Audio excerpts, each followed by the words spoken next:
Davos పర్యటన ముగించుకున్న చంద్రబాబు ఢిల్లీకి చేరుకున్నారు. నేడు పలువురు కేంద్ర మంత్రులతో సీఎం చంద్రబాబు వరుస భేటీకి కానున్నారు.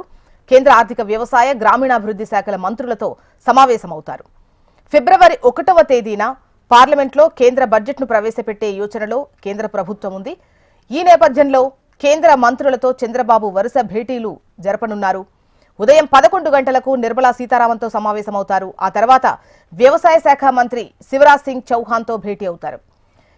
ఆ తర్వాత మాజీ రాష్ట్రపతి రామ్నాథ్ కోవింద్తోనూ మర్యాదపూర్వకంగా కలవనున్నారు చంద్రబాబు నాయుడు. తర్వాత విజయవాడకు తిరుగు పయనమవుతారు. అయితే సమయం ఇస్తే ఇంధన వనరుల శాఖ మంత్రి ప్రహ్లాద్ జోషిని కూడా కలిసేటువంటి అవకాశం ఉన్నట్లుగా తెలుస్తోంది. డీటెయిల్స్ అందించేందుకు మనకు కాంతి లైవ్ లో సిద్ధంగా ఉన్నారు.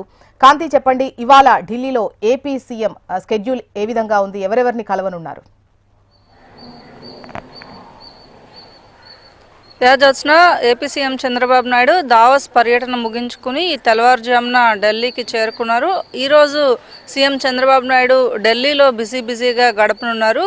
ఆర్థిక శాఖ మంత్రి నిర్మలా సీతారామన్తో చంద్రబాబు నాయుడు ఉదయం 11 గంటలకు భేటీ అవుతారు. 25-26 ఆర్థిక సంవత్సరానికి సంబంధించినటువంటి బడ్జెట్ ఈ నెలాఖరులో ప్రవేశపెట్టబోతున్న నేపథ్యంలో దీనికి సంబంధించినటువంటి అంశాలు, అంటే ఆ రాష్ట్రానికి ఇప్పటికే ఇచ్చినటువంటి ప్యాకేజెస్తో పాటుగా కొత్త ప్యాకేజెస్ ఏవైతే రాష్ట్రం కోరుతుందో వాటి ప్రతిపాదనలన్నింటినీ కూడా నిర్మలా సీతారామన్ ముందు పెట్టబోతున్నట్లుగా తెలుస్తూ ఉంది. ఆ ప్రతిపాదనలో కొన్నైనా కూడా ఏదైతే ఓకే చేసినట్లయితే కేంద్రం నుంచి వచ్చేటువంటి నిధులు ప్రస్తుతం ఆంధ్రప్రదేశ్కి ఇస్తున్నటువంటి స్పెషల్గా ఇస్తున్నటువంటి అమరావతి, పోలవరం ప్యాకేజీలు కాకుండా కొత్త ప్యాకేజెస్ ఏవైతే ఉన్నాయో వాటికి సంబంధించినటువంటి చర్చ ఈరోజు నిర్మలా సీతారామన్తో భేటీలో జరిగే అవకాశం కనిపిస్తూ ఉంది. ఆ తర్వాత మాజీ రాష్ట్రపతి రామ్నాథ్ కోవింద్తో కూడా మర్యాదపూర్వకంగా చంద్రబాబు నాయుడు భేటీ అవుతారు. ఇక దావోస్ పర్యటనలో కొన్ని కీలకమైనటువంటి ముఖ్య నాయకులు,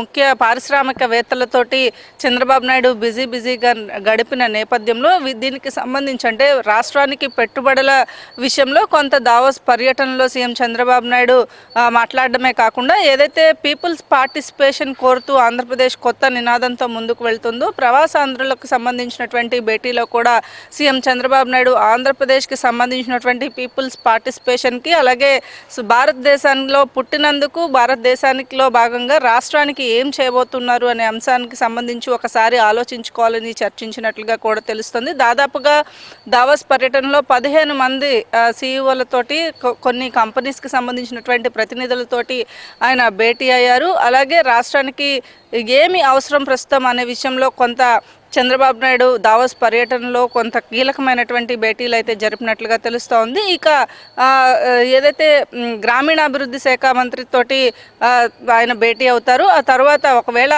టైం ఇచ్చినట్లయితే, అంటే ఇప్పటికే ఈ 2 షెడ్యూల్స్ ఏవైతే నిర్మలా సీతారామన్తో 11 గంటలకు భేటీ తర్వాత కేంద్ర గ్రామీణాభివృద్ధి శాఖ మంత్రితోటి కూడా ఆయన భేటీ అవుతారు. దాని తర్వాత ఇంధన శాఖ మంత్రితో కూడా భేటీ అయ్యే అవకాశం కనిపిస్తూ ఉంది. అయితే మధ్యాహ్నం 2 గంటలకు తిరిగి ఢిల్లీ నుంచి సీఎం చంద్రబాబు నాయుడు ఉండవల్లిలోని తన నివాసానికి చేరుకుంటారు. అయితే మొత్తంగా 4 రోజుల తర్వాత సీఎం చంద్రబాబు నాయుడు తిరిగి మళ్ళీ ఆంధ్రప్రదేశ్కి చేరుకుంటారు. ఇక రేపటి నుంచి తన బిజీ షెడ్యూల్లో గడపబోతున్నారు. అయితే ఈరోజు మాత్రం ఢిల్లీలో కొన్ని కీలకమైనటువంటి మీటింగ్స్లో సీఎం చంద్రబాబు నాయుడు పాల్గొంటున్నారు. జ్యోత్స్న.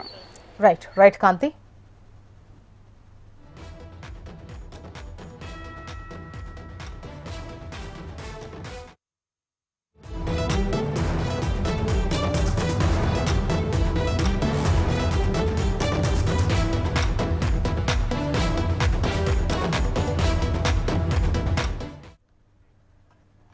గత 3 రోజులుగా ఏకదాటిగా హైదరాబాద్లో కొనసాగిన ఐటీ సోదాలు ముగిశాయి.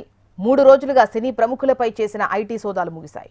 3 రోజుల పాటు 16 చోట్ల సోదాలు, 55 టీంలతో సినీ నిర్మాతలు, డైరెక్టర్ల ఇళ్లపై సోదాలు నిర్వహించింది ఐటీ.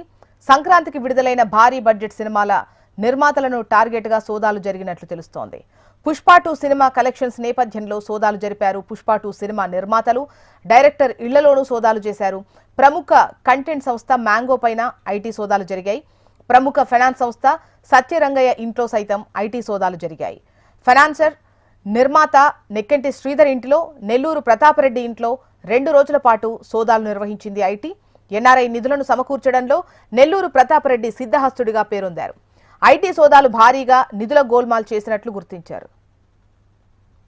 డీటెయిల్స్ మనకు అమరేందర్ రెడ్డి అందిస్తారు. అమర్, చూసిన గత 3 రోజుల నుంచి కొనసాగిన ఐటీ దాడులు నిన్న అర్ధరాత్రితో సినీ ప్రముఖుల ఇళ్లలో పూర్తిగా సోదాలు నిర్వహించి కీలకమైన పత్రాలు కూడా స్వాధీనం చేసుకున్నది తెలుస్తుంది. దీంతో పూర్తిగా ఐటీ సోదాలు ముగిసినట్టుగా తెలుస్తుంది. అయితే అర్ధరాత్రి అన్ని చోట్ల ఏదైతే ఇటు మైత్రి మూవీ మేకర్స్ కావచ్చు, దిల్ రాజు, ఇటు మ్యాంగో మీడియా సంస్థలే కాకుండా సుకుమార్ ఇంట్లో కూడా గత 2 రోజుల నుంచి కూడా ఏదైతే ఐటీ దాడులు కొనసాగుతున్న నేపథ్యంలో మొత్తంగా 15 చోట్ల ఐటీ అధికారులు తనిఖీలు అయితే నిర్వహించారు. మొత్తం 50 బృందాలుగా విడిపోయారు. ఎక్కడికక్కడ ఏకకాలంలో సోదాలు నిర్వహించారు.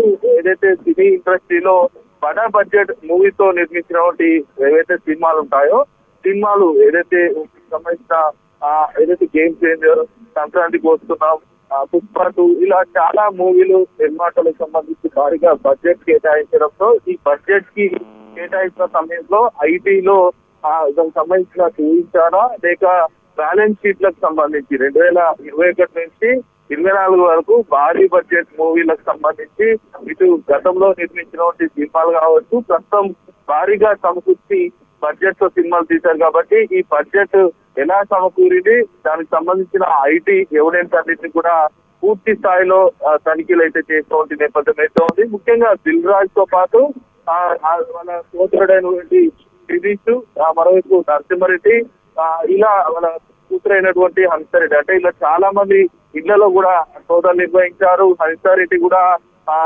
నేరుగా సోదాలు జరుగుతున్నాయని తెలుసుకొని ఐటీ అధికారులు వెంటనే హన్సితారెడ్డిని ఇంటికి పిలిపించుకొని మరి డిజిటల్ లాకర్ ద్వారా లాకర్ లో ఉన్నటువంటి పత్రాలను కూడా ఐటీ అధికారులు పరిశీలించారు. ఇదే కాకుండా దిల్ రాజు భార్య అయినటువంటి తేజస్వి కూడా బ్యాంక్ లాకర్లను ఓపెన్ చేసి కీలకమైన పత్రాలు అయితే స్వాధీనం చేసుకున్నటువంటి పరిస్థితి నేపథ్యంలో మొత్తంగా సంక్రాంతికి విడుదలైనటువంటి భారీ బడ్జెట్ సినిమా నిర్మాతలే టార్గెట్ గా ఐటీ సోదాలు అనేవి కొనసాగాయని చెప్పుకోవచ్చు. పుష్ప 2 సినిమా కలెక్షన్ల వ్యవహారంతో పాటు ఇటు నిర్మాతలకు సంబంధించి సుకుమార్ దర్శకత్వంలో ఇది జరిగింది కాబట్టి సుకుమార్ ఇంట్లో కూడా గత 2 రోజులుగా తనిఖీలు అయితే నిర్వహించాం. నిన్న అర్ధరాత్రితో పూర్తి స్థాయిలో తనిఖీలన్నీ ముగిశాయి. మరి ఐటీ సంబంధించి ఎత్తుగతులు భారీగా గుర్తించిన నేపథ్యంలో ఇవాళ అధికారికంగా ఐటీ అధికారులు ప్రకటించే అవకాశం అయితే కనబడుతుంది. రైట్.